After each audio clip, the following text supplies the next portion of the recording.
Welcome to our deep dive, everybody.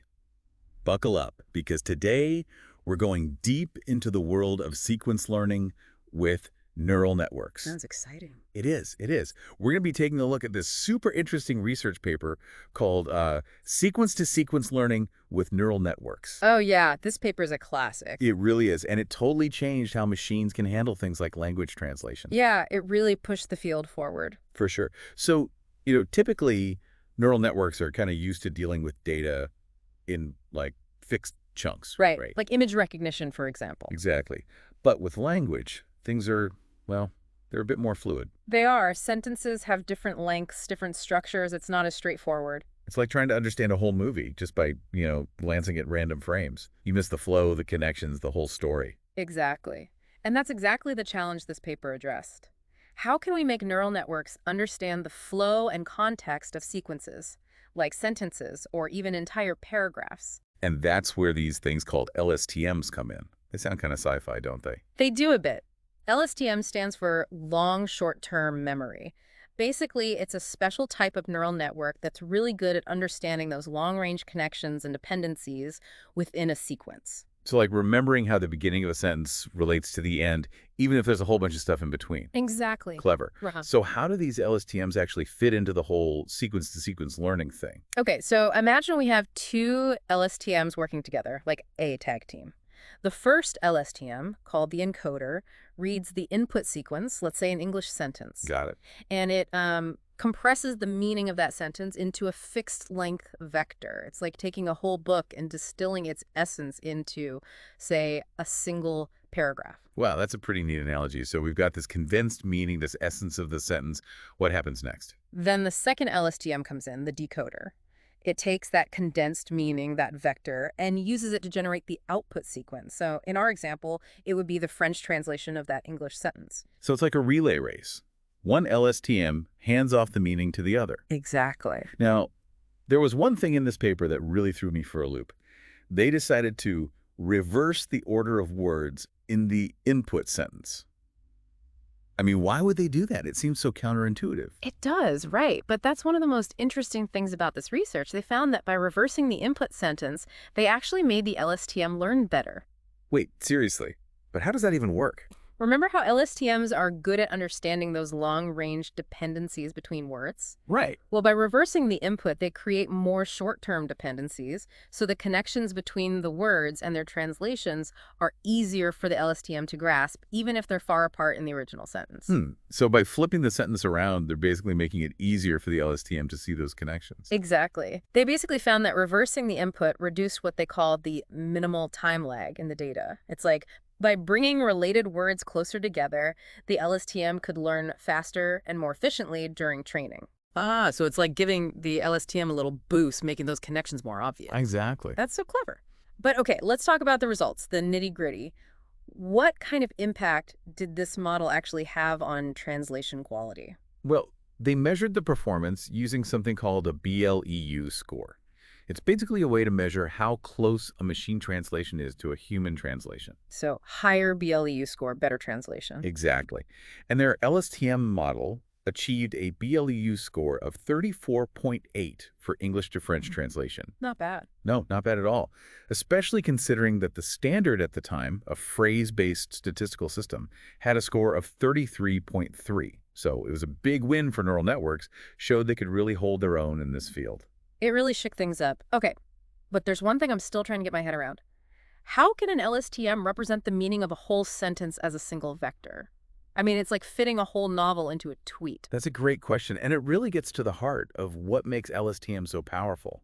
Think of that vector as a sort of fingerprint of the sentence's meaning. It's unique to each sentence, but it captures enough information to tell it apart from other sentences. So it's like a super condensed code, a shortcut to understanding what that sentence is all about. Precisely. That's pretty amazing. But what does that actually mean in practice? What can you do with a sentence represented as a vector? Well, it opens up a ton of possibilities. For one, you can start comparing the meanings of different sentences just by looking at their vector representations. Oh, I see. So you could, for example, figure out if two sentences are similar in meaning, even if they use completely different words. That's wild. So it's like giving machines a sense of meaning, not just recognizing individual words. Exactly. Did the researchers actually show that this was possible? They did. In figure 2 of the paper, they have this really cool visualization. It shows how the LSTM clusters sentences with similar meanings together, while those with different meanings are farther apart. So it's like a map of meaning, where each sentence is a point on the map, and sentences that mean similar things are grouped together. That's a great way to put it. This is blowing my mind a little bit, but this visualization, did it tell us anything else about how the LSTM was understanding things? Yeah, it also showed that the LSTM was picking up on word order. So sentences like, John respects Mary and Mary respects John. Same words but different meanings. Right. Well, they're represented as distinct points in this meaning space. So the LSTM isn't just memorizing words, it's understanding how they relate to each other. So paying attention to the grammar, the syntax. But what about things like passive voice? Does that throw the LSTM off? That's the remarkable thing. They found that the LSTM is pretty good at handling things like active and passive voice. So sentences like, I gave her a card and she was given a card by me are mapped to similar points in this meaning space, even though they're grammatically different. Wow. It's like it's understanding the meaning behind the words, no matter how it's expressed. Hmm. That's really impressive. Yeah. But I feel like we've only scratched the surface here. This paper has taken us on quite a journey, and I think there's still so much more to explore. You're right, there is.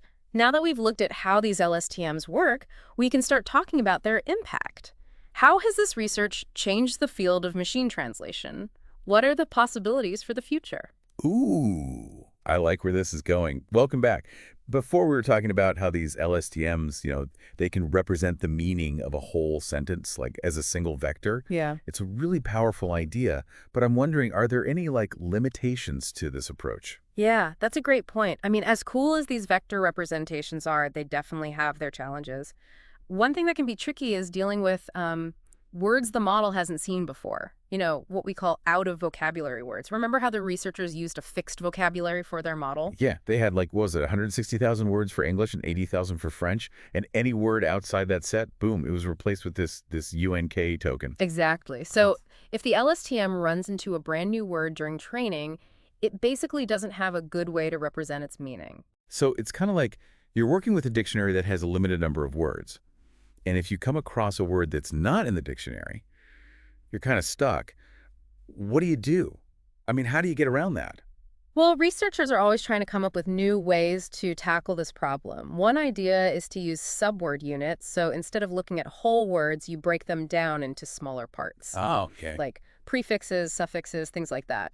That way, even if the model sees a totally new word, it can at least try to understand it based on the smaller parts it already knows. So it's kind of like giving it the tools to decode an unfamiliar word by understanding its building blocks. Exactly. That's pretty neat. Hmm. So beyond this whole vocabulary issue, are there any other limitations that researchers are bumping up against with these sequence-to-sequence models? Yeah, and another common issue is that these models, sometimes they tend to generate outputs that are kind of repetitive or a little too generic, especially when you're dealing with longer sequences. So it's like they get stuck in a rut, just repeating the same phrases over and over again. Kind of, yeah. It's like the model loses track of the overall context and just starts churning out stuff that's grammatically correct but doesn't really add much meaning. Like that friend who tells the same story over and over again. Yeah. You get the gist, but it kind of loses its impact after a while. Exactly. So how do you stop a neural network from falling into that trap? Well, researchers are experimenting with different ways to combat this.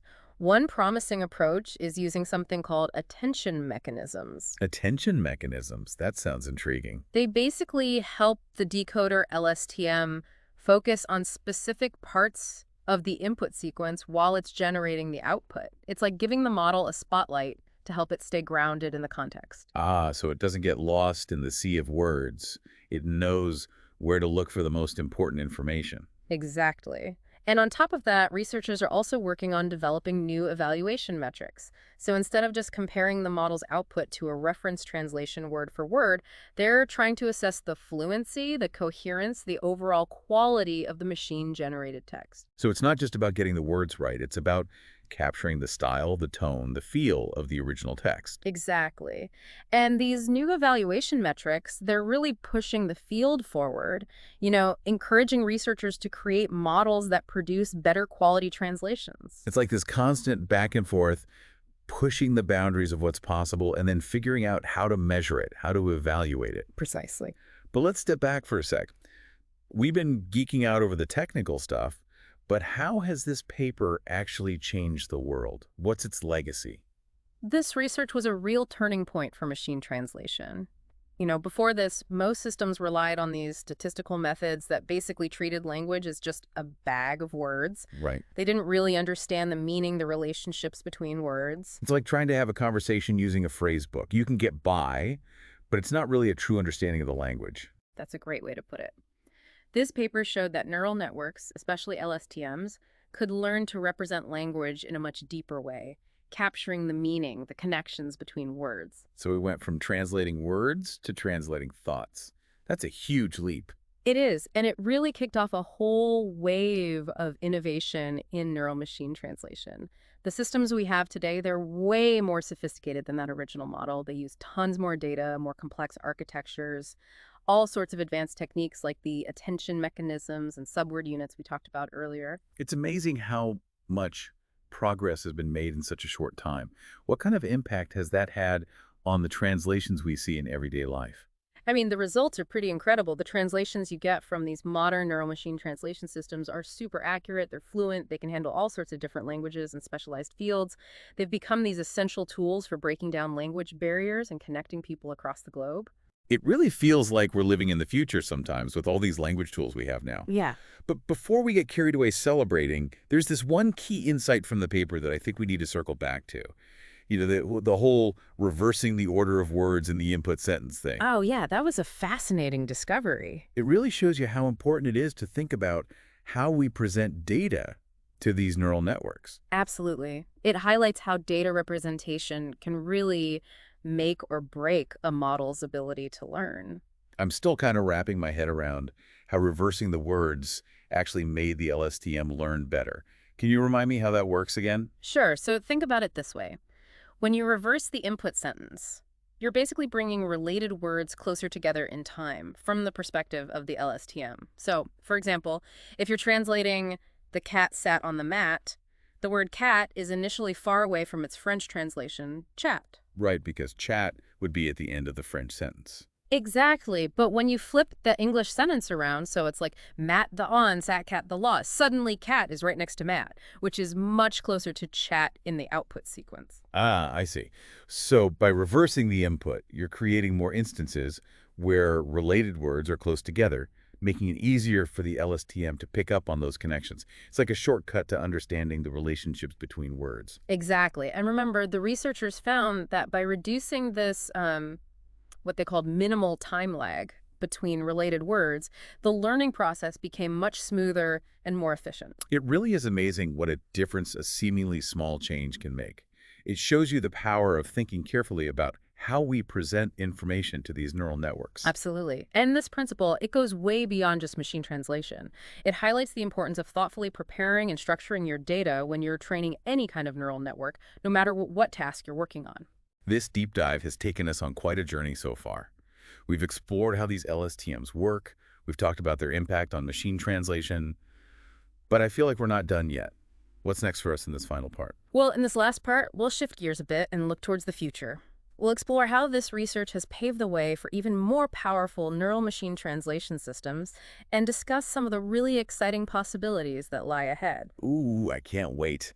Welcome back to our deep dive into the world of sequence-to-sequence learning. It's been quite a journey, right? We've gone from the nuts and bolts of how LSTMs work to seeing their actual impact on, machine translation in the real world. Yeah, it's been a whirlwind tour. And, it's really amazing to think about how much progress has been made since this paper came out back in 2014. Really? I mean, back then, this whole idea of neural networks being able to translate languages accurately, it was still pretty new. It was, and this paper really kicked off a revolution in the field. So what are some of the biggest, advancements that have come about since then?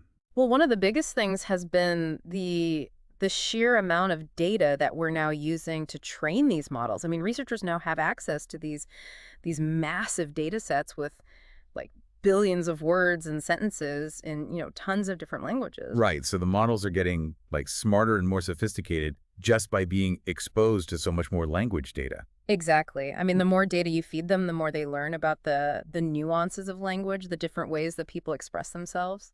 It makes sense, but it's not just about the size of the data, right? There have been other breakthroughs too, haven't Oh, there? absolutely.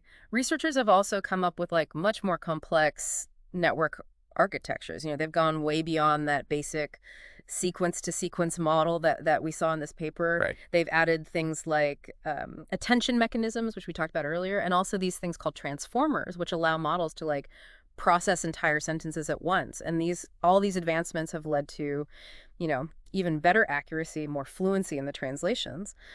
So it's like we're constantly pushing the limits, adding more layers of complexity to these models, trying to get closer and closer to that perfect translation. Exactly. And it's really paying off. I mean, the quality of machine translations just keeps getting better and better. Yeah, it's amazing. So where do you see this technology going in the future? Like what's next?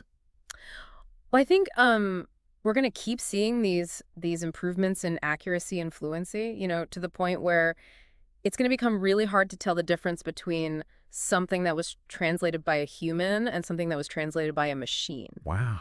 And, we'll also start seeing models that can handle, a much wider variety of languages, including, languages that don't have a lot of digital resources available. It's like this dream of breaking down language barriers, Yeah. of being able to communicate with anyone in the world, no matter what language they speak. Exactly. And it's becoming more and more of a reality. But beyond just making better translations, are there other like applications of this technology that you're excited about?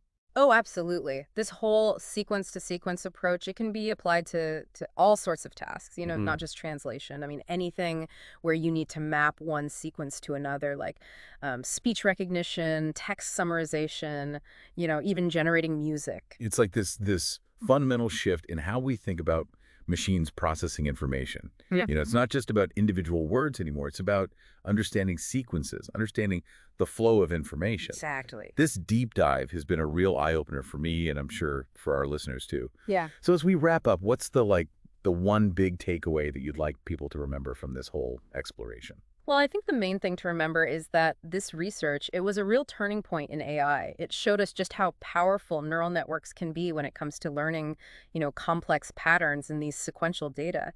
And it really opened up this whole new world of possibilities for how we can use machines to understand and process language. It's like a whole new era in how humans and machines can interact. It really is.